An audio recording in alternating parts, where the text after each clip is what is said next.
আমি যে পরিমাণ লোক দেখতে পারতেছি, আমার তো মনে হয় রাতের বেলা হলে জায়গা দেওয়া সম্ভব হতো না। আজকে নাটোরের মানুষ প্রমাণ করেছে নাটোরের মাটি এটা রাজশাহীর মাটি, এটা ইসলামের ঘাঁটি। আল্লাহ যেন এই মাটিকে কবুল করে, পড়েন সবাই আমিন। আমরা একটা ইতিহাস তৈরি করতে চাই আদবের মাধ্যমে, ভদ্রতার মাধ্যমে। এই দেখেন ক্যামেরাগুলো আছে না, এদের পাওয়ার অনেক বেশি। এটা আপনারা আজকে দেখছেন, আগামীকাল পুরো বাংলাদেশ দেখবে।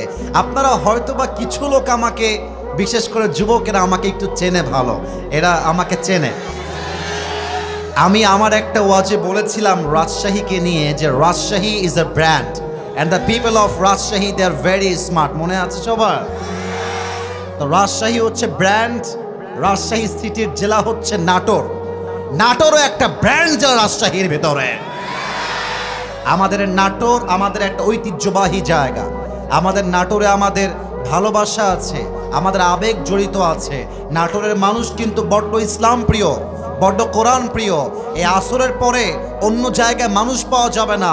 আজকে যে পরিমাণ মানুষ দেখতে পাচ্ছি, এটাই প্রমাণ করে আগামীর বাংলাদেশ হবে ইসলামের বাংলাদেশ। আল্লাহ জানাই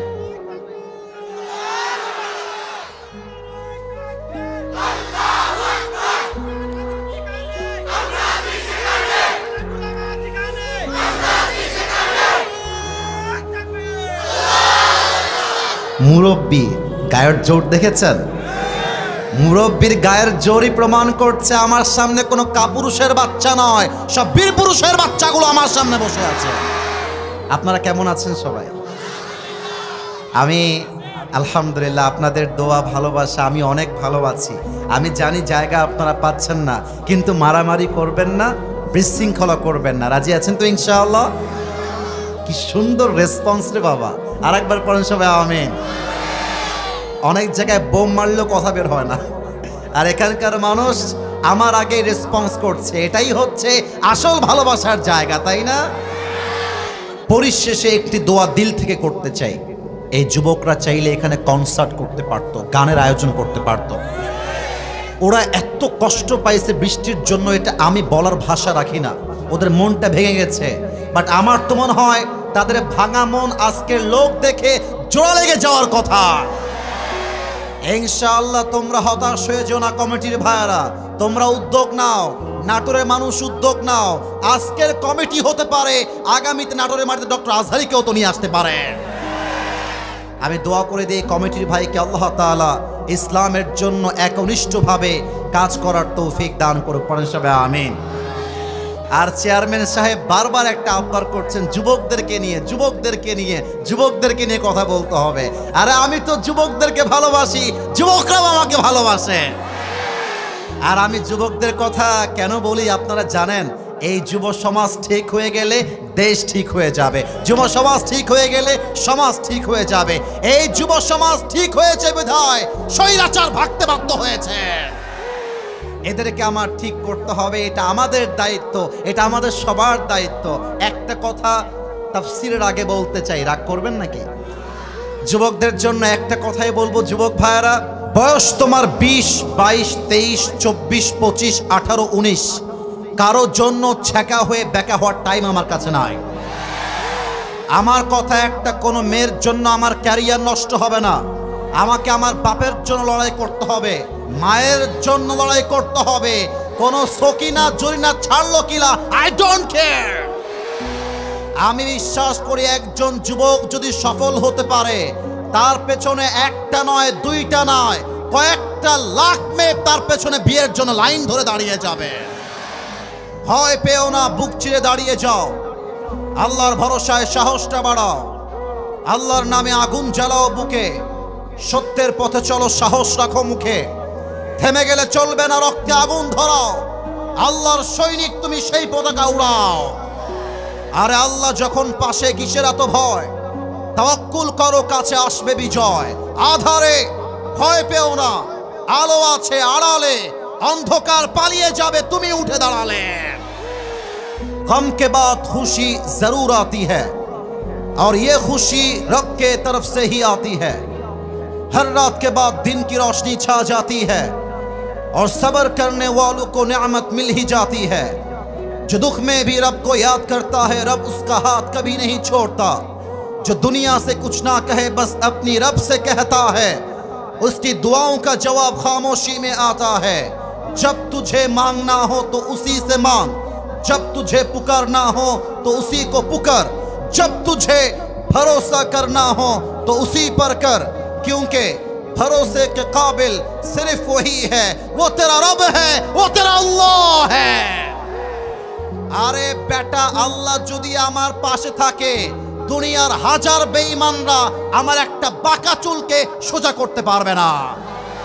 অতএব পরোয়ার টাইম নাই, আমি যুবক, আমার বুকের তাজা রক্ত আছে, মাথার ঘাম পায়ে ফেলবো, তাজা রক্ত পানি করব, নিজের পায়ে আমি নিজেকে দাঁড়িয়ে দেখায় দিব। হাত তুলে বলো ঠিক কিনা।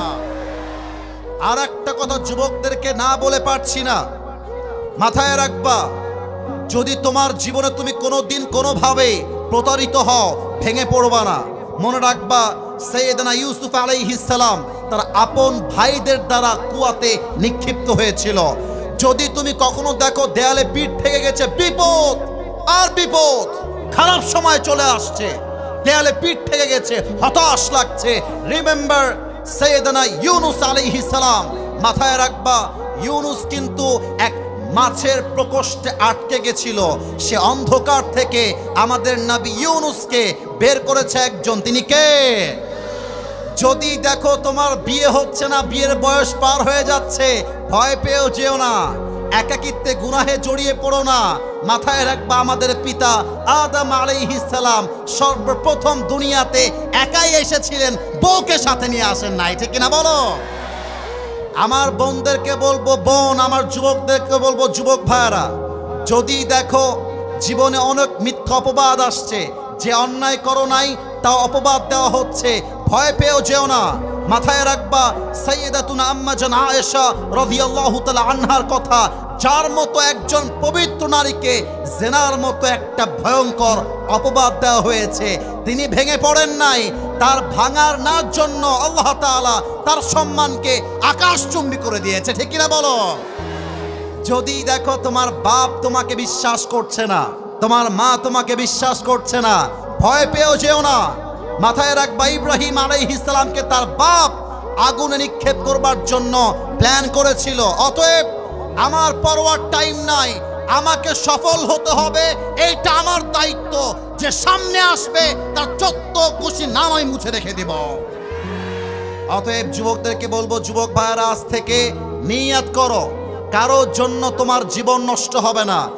আর একটা কথা বলে ফেলি, আমার অনেক বোনেরা আমাকে শুনছেন, বোনদেরকে বলবো, বোনেরা, বিয়ের সময় আসলে টাকা দেখে বিয়ে করার চিন্তা বাদ দিয়ে দেন। অনেক মেয়ে আছে টাকা পাইলে বইটা টাকলার সাথে বিয়ের পিড়িতে বসে যায়। আল্লাহ এমন মেয়েদেরকে হেদায়েত দান করুক, সবাই আমিন। আপনাদের বউ আছে কার কার, একটু হাত তুলেন। বউ আছে? আচ্ছা, বউ আছে, আচ্ছা, হাত নামান। এবার কপাল পোড়া হতভাগা সিঙ্গেলরা একটু হাত তোলো। সিঙ্গেল সিঙ্গেল ক্যামেরাম্যান জলদি ফোকাস করো। বউ নাই? এ আমি বিশ্বাস করি না।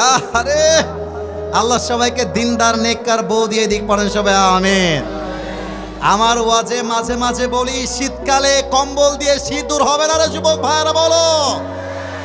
ল্যাব দিয়ে শীত দূর হবে না, শীত দূর করতে ঘরে ঘরে বউ দরকার। আব্বা বোঝে না রে, আব্বা বোঝে না। আব্বা বলে নিজের পায়ে দাঁড়িয়ে বিয়ে করতে হবে।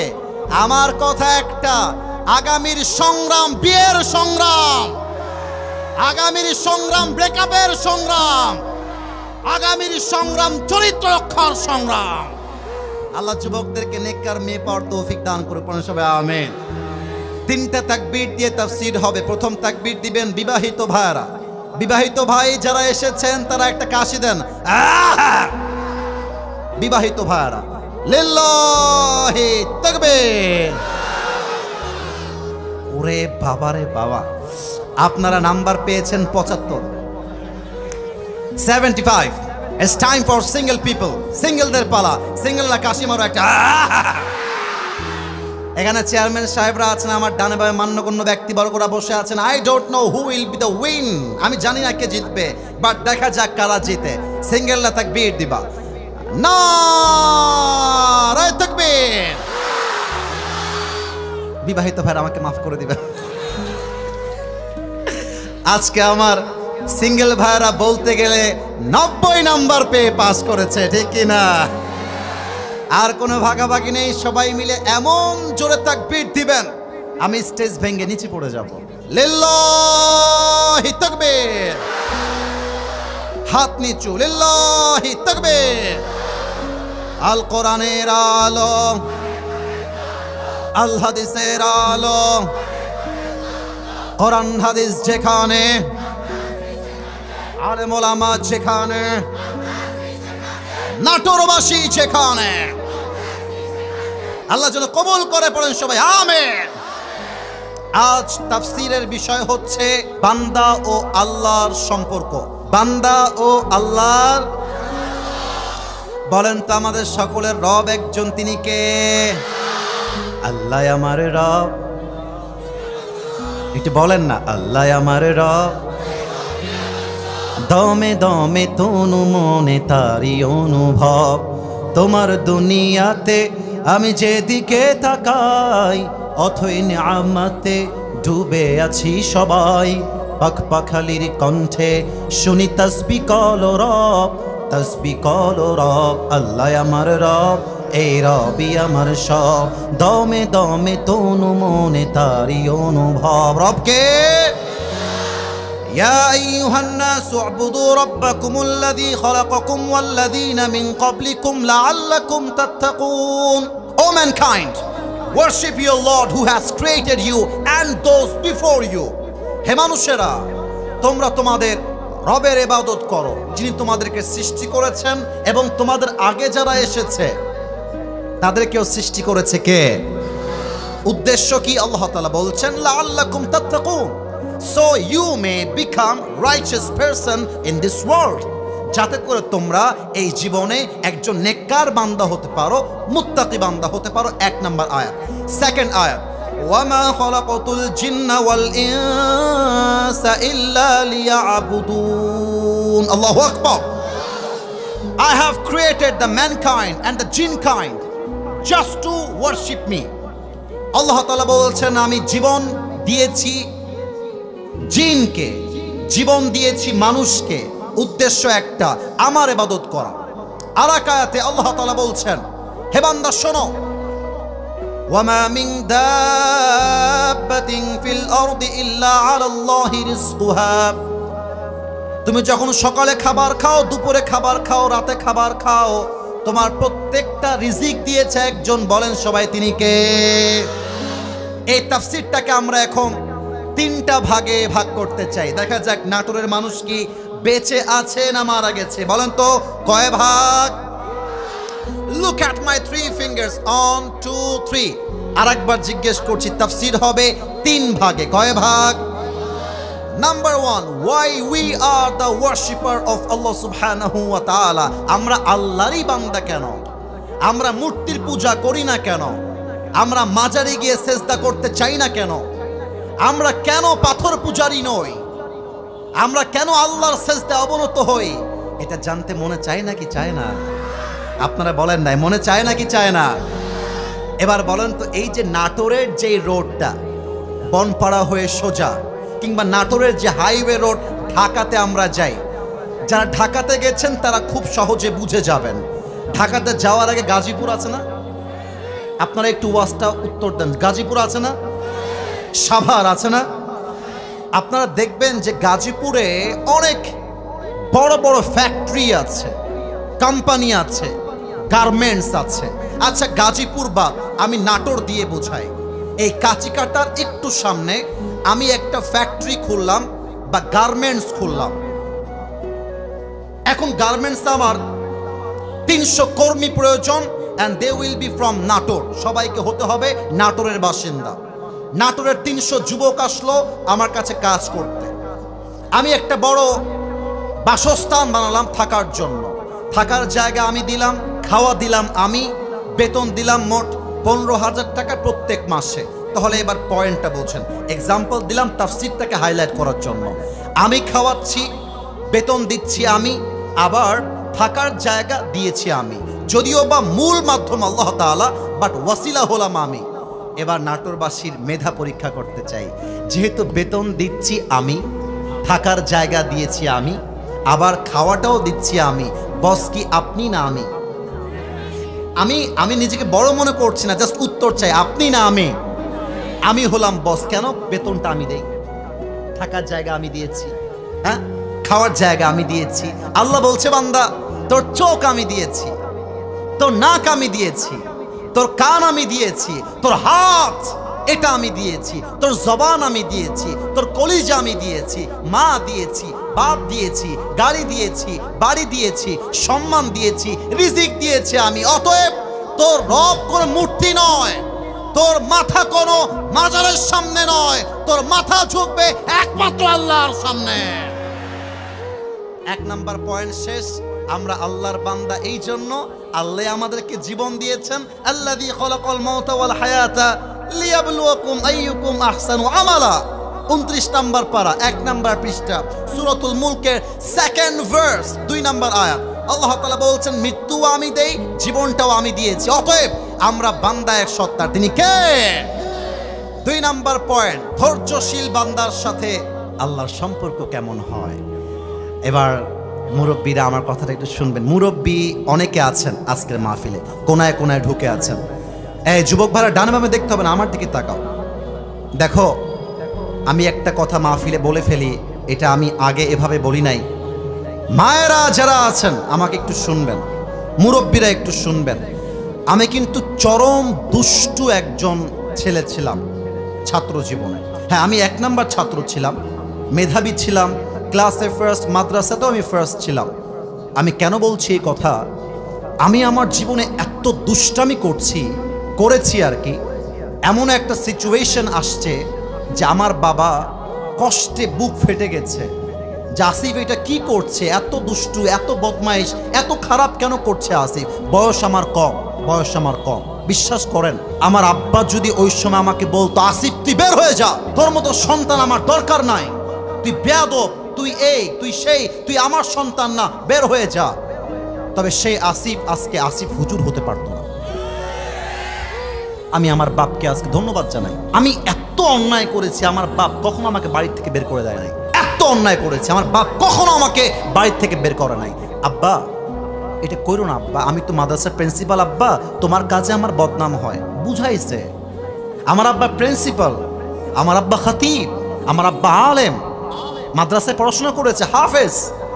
আমাকে সব সময় বলতো, আব্বা রে এটা কইরো না আব্বা, এটা তুমি কইরো না আব্বা, তুমি না 1 নাম্বার ছাত্র আব্বা, তুমি এটা করলে মানায় না আব্বা, করতে যেও না। ওই যে আব্বা বুঝাইছে আমারে, একটা সময়ে গিয়ে বুঝে আসছে এই দুনিয়ার চাকচিক্য আসলে কিছুই না। ওয়ামাল হায়াতুদ দুনিয়া ইল্লা মাতাউল গুরুর। The life of this world is nothing more than play and entertainment. এই দুনিয়ার জীবনটা খেল তামাশা ছাড়া আর কিছুই নয়। একটা সময় আব্বা ছিল ধৈর্যশীল, আজকে আমার আব্বাকে দিয়ে আমার পরিচয় হয় না, আজকে আমাকে দিয়ে আমার বাপের পরিচয় হয়। পরে সবাই আলহামদুলিল্লাহ। এবার আব্বা জানদের পায়ে হাত রাখবো। আব্বা জান, আমি জানি আপনার ছেলে হয়তোবা নেশা করে, আমি জানি হতে পারে, আমি জানি আপনার ছেলে হয়তোবা অনেক জায়গায় প্রেম করে, হতে পারে, আমি জানি আপনার মেয়ে হয়তোবা বেপরদায় চলে, কিন্তু আব্বা ওরে আপনি ঘাড় ধাক্কা দিয়ে বের করে দিয়েন না।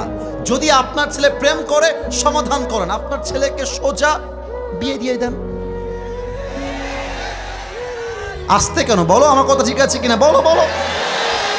আপনার ছেলের বউ দরকার, বউয়ের জন্য চরিত্র নষ্ট, বউ দিয়ে দেন, ঝামেলা খালাস হয়ে যাবে। আচ্ছা আব্বা জান, আপনার ছেলে পড়াশোনা করছে, আপনি চান ডাক্তার বানাবেন, আপনার ছেলে চায় একজন ইঞ্জিনিয়ার হবে। আব্বা জান, ওটা ওর দায়িত্ব, ওটা ওর স্বপ্ন। আপনার ছেলে কি হবে এটা আপনি চুজ করবেন না, আপনার ছেলে কি হবে এটা তার স্বপ্ন, এটা তাকেই চুজ করতে হবে, ঠিক কিনা বলো। কিন্তু আব্বা জান, সন্তান খারাপ হলে ভেঙে পড়বেন না। আমি ধৈর্যের এক্সাম্পল দিচ্ছি। বলেন তো, নবীর সবচাইতে কলিজার টুকরা মেয়ে যিনি ছিলেন তার নাম কি ছিল? আপনারা মরে গেলেন কেন? কলিজার টুকরা মেয়ে, তার নাম কি ছিল? আর একটা প্রশ্ন, বলেন তো ফাতেমার স্বামীর নাম কি ছিল? এই সামনে অ্যাক্টিভ, ডানে কেউ অ্যাক্টিভ না। আর একবার, ফাতেমার স্বামীর নাম কি ছিল? আলী রাদিয়াল্লাহু তাআলা আনহু। লাস্ট প্রশ্ন, আমার মনে হয় যে কেউ বাদ যাবে না, এটা বাচ্চাও পারবে। ফাতেমা এবং আলীর ঘর থেকে দুইজন জান্নাতের সর্দার এসেছিল, এক হাসান, দুই, মাশাআল্লাহ, এবার উত্তর পাইছি। একবার হাসান, দুই। দেখেন ধৈর্য কাকে বলে। একদিন ফাতেমা ডাক দিয়ে বলছে, আলী, 3 দিন যাবত না খাওয়া আমরা সবাই, বাসায় ডাল নাই, ভাত নাই, চাল নাই। What kind of action that we can take right now? কি করতে পারি, তুমি আমাকে বুদ্ধি দাও। আলী চিন্তা করে বলছে, ফাতেমা, আমার মনে হয় ক্ষুধার লেভেলটা আউট অফ লেভেল হয়ে গেছে। তুমি তোমার বাবার কাছে যাও, আব্বাকে বলো, আব্বাজান আতিনি শাইআন, গিভ আস সাম ফুড। আব্বাজান কিছু খাবার দেন, ক্ষুধায় আমরা মারা যাব, এত ক্ষুধা সহ্য হয় না। ফাতেমা আলীর কথা শুনে বাবার কাছে আসছে। আচ্ছা, নাটোরে কিংবা নওগাঁতে আমি দেখেছি কিছু জায়গায় মাটির বাড়ি আছে, আছে না? একটু বলেন না, আছে না? আচ্ছা, মনে করেন এই জায়গাটা হচ্ছে একটা মাটির বাড়ি, এক্সাম্পল উদাহরণ দিচ্ছি। আর এই যে 2টা সাদা বাঁশ, এটা হচ্ছে আমার বাড়ির উঠান। ফাতেমা যখন নবীর উঠানে চলে আসতো, নবী কেমন করে যেন বুঝে যেতেন আমার কলিজা আমার কাছে ফিরে এসেছে। সুবহানাল্লাহ পড়বেন না আপনারা? ফাতেমা যখন আস্তে আস্তে নবীর কাছে আসছে, গেটে এসে ঠক ঠক করছে, নবীজি দৌড় দিয়ে গেছে। এবার আমি একটু অভিনয় করব হাদিসটাকে বোঝাবার জন্য। মেয়ে কাকে বলে, বাবা কাকে বলে? আরে বাবা মায়ের ভালোবাসা, আসল ভালোবাসা। তোমার মনে হয় তোমার গার্লফ্রেন্ড আপন? বেটা, জায়গা মতো বাস খাইলে বুঝবা বাপ্পার মতো আপনার কেউ হতে পারে না। মাইকটা হটালাম। ফাতেমা আসছে, এই যে হচ্ছে ফ্রন্ট গেট। আমি প্র্যাকটিক্যালি বোঝাচ্ছি। নবীজি খাটে বসে আছেন, দৌড় দিয়ে আসছেন। এটা হচ্ছে গেট, গেটটা খুলেছেন, সাথে সাথেই ফাতেমা সালাম দিবে কেমন করে, নবীজি আগেই বলছে, আসসালামু আলাইকুম ফাতেমা, আহলান সাহলান। সুবহানাল্লাহ পড়বেন না আপনারা সবাই?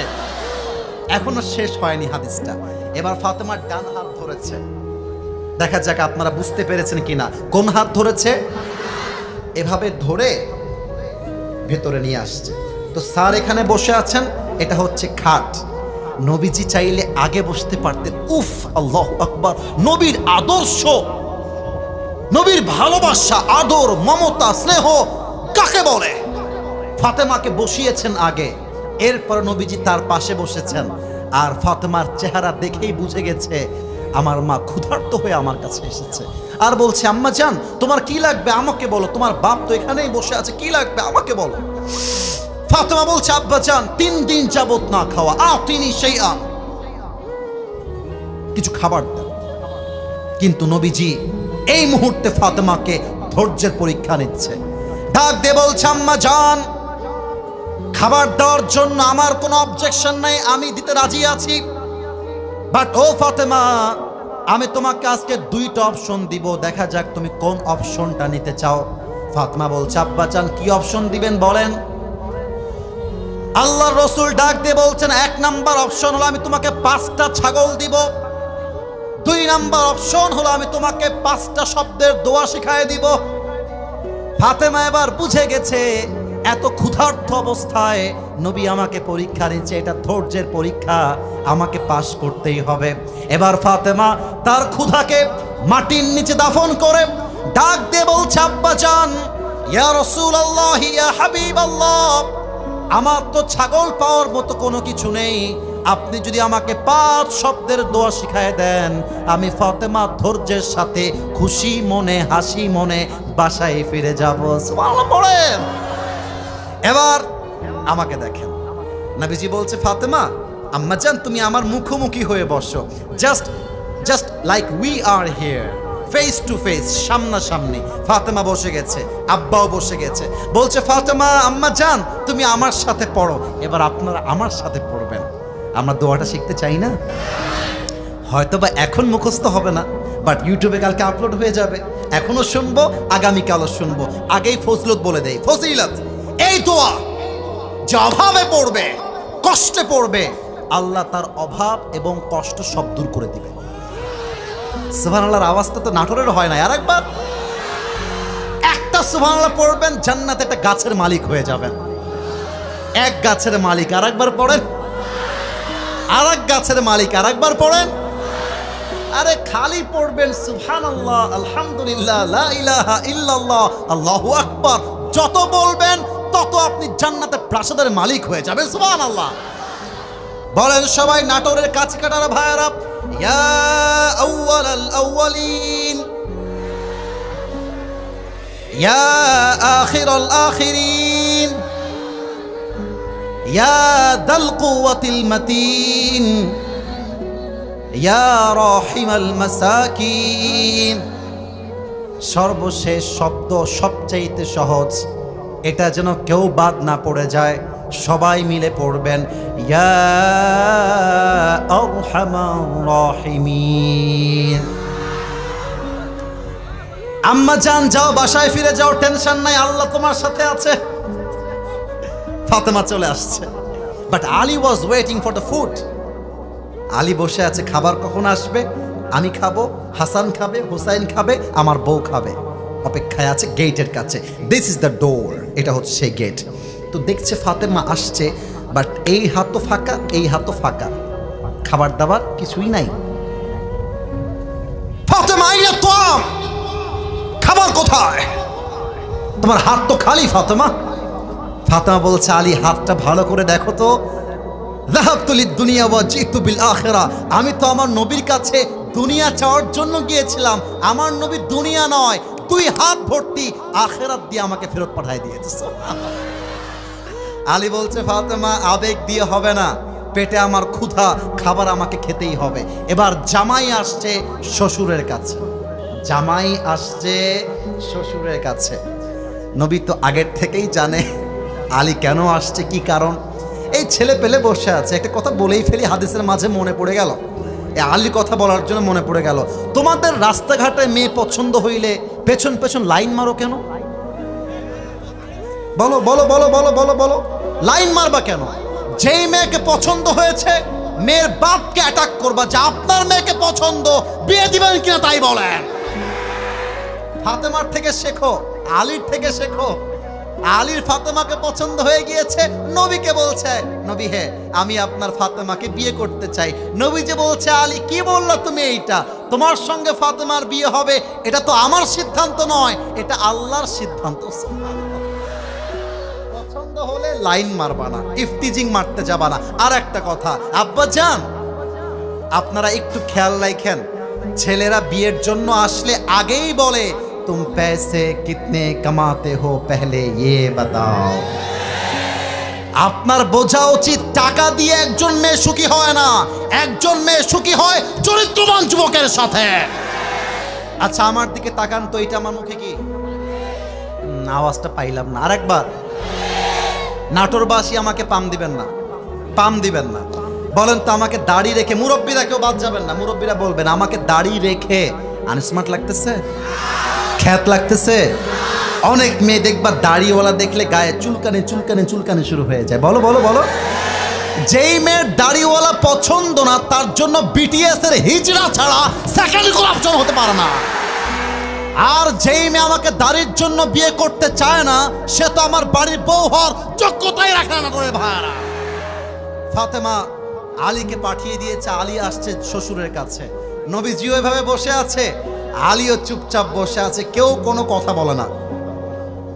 এবার নবীজি ডাক দিয়ে বলছে, আলী তোমার কি চাই, আমাকে বলো, কি দরকার বলো। আলী এবার লজ্জা কাটিয়ে বলছে, শ্বশুর আব্বা আতিনি শাইআন, কিছু খাবার দেন, আমরা প্রচন্ড অভাবে আছি। আমার চোখে চোখ রাখতে হবে, কথা কি বোঝা যায় নাকি যায় না? এবার আল্লাহর রাসূল ডাক দিয়ে বলছেন, আলী আমি তোমাকে দুইটা অপশন দিব। নাটোরের ভাইয়েরা কয়টা অপশন? আর একটু জোরে বলেন সবাই, কয়টা? এক নাম্বার অপশন, আমি তোমাকে 5000 বকরি দিব। আগে ছিল 5টা, এবার হয়েছে 5,000। আর তোমাকে আমি সেকেন্ড অপশন দিব 5টা দোয়া। হ্যাঁ আলী, তুমি কি চাও? আলী বুঝে গেছে আমার শ্বশুর আমাকে ধৈর্যের পরীক্ষা নিচ্ছে। আলী বলছে, ইয়া রাসূলুল্লাহ, আমার 5,000 বকরির দরকার নাই, আপনি আমাকে 5 শব্দের দোয়া শিখাই দিবেন, আমি আলী তাতেই খুশি হয়ে যাব। সুবহানাল্লাহ। এবার আলী 5 শব্দের দোয়া শিখে বাসায় ফিরে আসছে। বাসায় আসার পরে আলী এবং ফাতেমা ধৈর্যের সাথে 5 শব্দের দোয়া আমল করতে শুরু করেছে। হাদিসে আসছে, ধৈর্যের জন্য, আমলের জন্য আল্লাহ তাদের সংসারে এত রিজিক দিয়েছে, তারা ভরপুর খুশিতে আনন্দ হয়ে গিয়েছে। সুবহানাল্লাহ। অতএব যারা নাটোরের বাসিন্দা আছেন, আমার মনে হয় আমরা সবাই মধ্যবিত্ত পরিবারের সন্তান। আমি আমার ওয়াজে বলেছিলাম, মধ্যবিত্ত পরিবারের সন্তান মানেই একটা ব্র্যান্ড। আমাদেরকে সাইকেল দিবেন চলবে, বাইক দিবেন চলবে, কিছুই দিবেন না হেঁটে হেঁটেও চলবে। আমাকে ভাত দিবেন, ডাউল দিবেন চলবে, গোস্ত দিবেন চলবে, কিছুই দিবেন না, 1 গ্লাস পানি, পান্তা ভাত, একটা মরিচ দিবেন, পুরো ভাত সাবার করব। আমি মধ্যবিত্ত পরিবারের সন্তান। আমাকে আপনি বালিশ দিবেন ঘুমাবো, বালিশ দিবেন না তাও ঘুমাবো, ল্যাপ দিবেন ঘুমাবো, দিবেন না তাও ঘুমাবো, কম্বল দিবেন ঘুমাবো, দিবেন না তাও ঘুমাবো, কিচ্ছু দিবেন না, আমি ইটকে বালিশ বানিয়ে ঘুমিয়ে যাব। আমি মধ্যবিত্ত পরিবারের সন্তান। কিন্তু একটা কথা না বলে পারছি না, যেটা খুব ফেমাস ডায়লগ আমরা মাঝে মাঝেই বলি, গরিব হয়ে জন্মেছ দোষের কিছু নয়, বাট গরিব হয়ে মরে গেলে বড্ড দোষের ব্যাপার। আমার কথা একটা, সামর্থ্য যদি থাকে 1 কোটি নয়, আমরা হালাল ভাবে 1000 কোটি টাকার মালিক হতে চাই, ঠিক না বলো? কিন্তু বিপদে আপদে ধৈর্য ধারণ করতে হবে 1 সত্তার উপরে। বলেন সবাই, তিনি কে?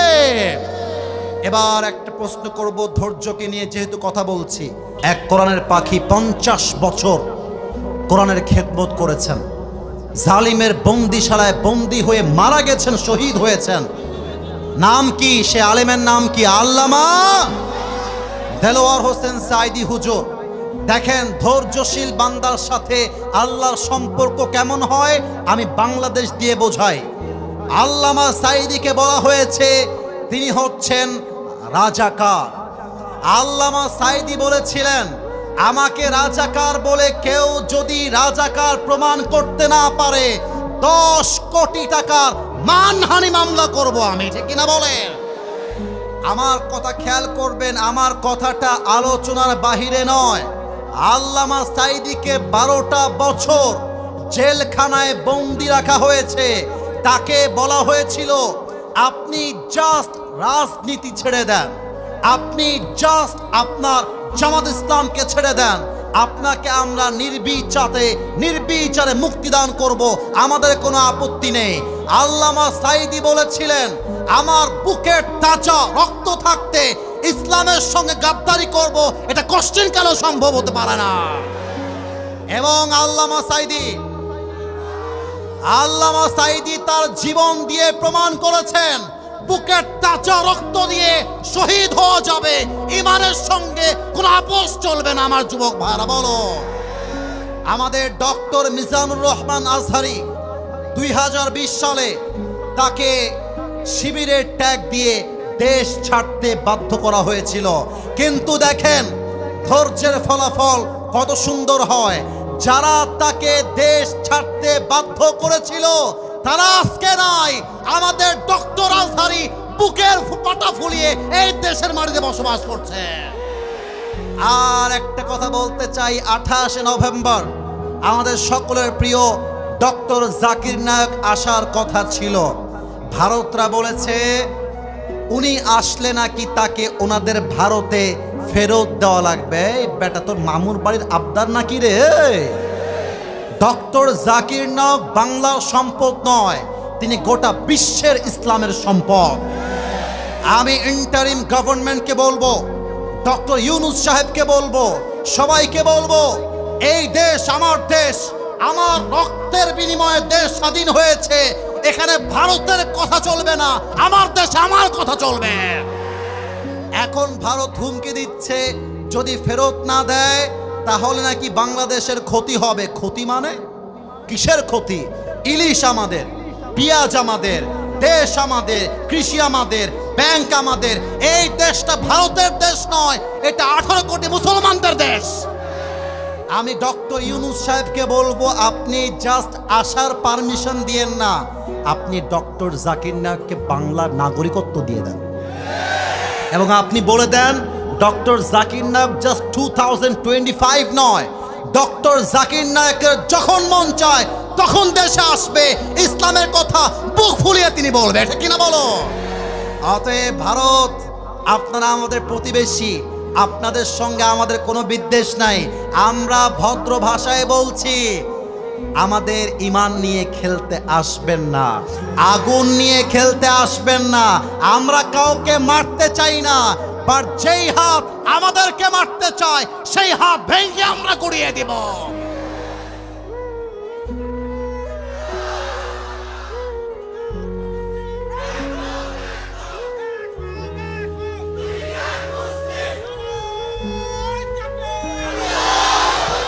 আমার সঙ্গে তাকবীর দেন, নারায়ে তাকবীর।